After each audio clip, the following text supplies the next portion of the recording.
미국 현지 시각 2024년 7월 13일 미국 펜실베이니아주에서 미국 공화당 대선 후보인 도널드 트럼프 전 대통령을 대상으로 암살 미수 사건이 발생했습니다. 이 사건은 한 개인이 계획했다고 하기에는 여러 가지 의심스러운 정황들이 있습니다. 체크포인트 짚어보겠습니다. 첫 번째, 범인의 범행 위치는 누가 봐도 감시를 해야 하는 곳이었습니다. 범인의 위치는 트럼프가 연설하는 곳에서 불과 135m 떨어진 곳에 있었습니다. 유세 현장 주변에는 건물이 거의 없었고 그나마 있던 한 건물의 지붕 위에 범인이 있었습니다. 수십 개의 건물이 있는 것도 아니었는데 비밀경호국은 건물 어디에도 없었고 건물 위를 주시하지도 않았습니다. 사건 발생 후 비밀경호국은 경호라인 바깥은 경찰이 보안 책임을 맡았다고 했지만 해당 건물은 비밀경호국이 안전 취약 장소로 분류한 건물이었음이 언론을 통해 밝혀졌습니다. 한마디로 비밀경호국은 범행이 발생하기 아주 좋은 지점을 방치한 것이죠.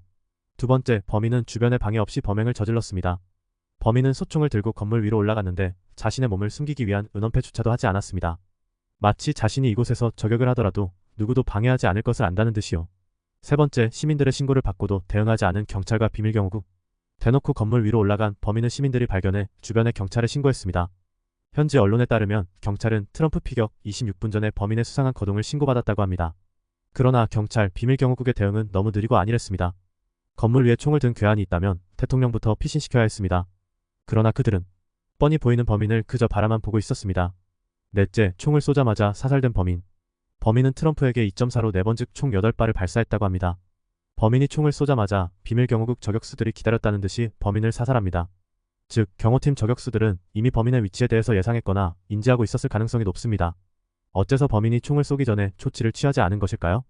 비밀경호국은 바이든 정부하에 있습니다. 그동안 민주당은 트럼프의 정치 생명을 끊기 위해서 갖은 노력을 했습니다. 그러나 번번이 실패로 끝나게 되었죠. 또한 최근 바이든과 트럼프의 토론회에서 바이든의 치매 증세와 무능력함이 만천하에 드러나게 되어 공경에 빠졌습니다. 이러한 상황에서 최후의 선택은 트럼프를 죽이는 것이 아니었을까 싶습니다. 트럼프가 연설하던 도중에 고개를 살짝 비틀지 않았다면 트럼프는 죽었을 것입니다. 천운이었습니다. 하늘이 트럼프를 살린 듯합니다. 죽을 고비를 넘긴 트럼프의 앞날은 어떻게 될까요?